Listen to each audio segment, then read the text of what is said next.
Bəli, hal-hazırda hadisə yerindəyik. Mənim aldığımız məlumata görə bacınız oğlu sizin yarım milyonunuzu yeyib dağıdıb. O cəzasını alacaq ya yox? Mən çox üzr istəyirəm. Bu günlərim sizin kimliyindən asılı olmayaraq haqq yerini tapacaq, həmin adam cəzalanacaq. Ey Allah, sağ qurban olum. Axı bir kişi çıxıb danışıb. Haqq yerini tapacaq. Ay sağ ol.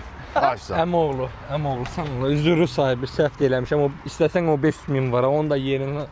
Bir dəqiqə. Çox mən üzr istəyirəm. Atdaca. Bax, burada telekanallarda çəkir. Burada cəmaatda çəkir. Mən də çıxışdımsınız bayına. Biraz ayna cırdır görün. Mənim sıxmayın. Da. Danış mənimlə. Yəni bu günlərim qardaş, haqq yerini tapacaq. Mən yenə deyirəm. Arala. Kimliyindən asılı olmayaraq. Arala. Əgər ki burada haqqa girilibsə, yeyinti olubsa, həmin adam çıxıb bu kameranın qabağına danışmalı. Nə? 500 min hana, hə? Nə 500 olay Çək, bunu çək. Əmoğlu, mən nə varım? Belə dur, sən belə dur. Burayı da mən kəsdim.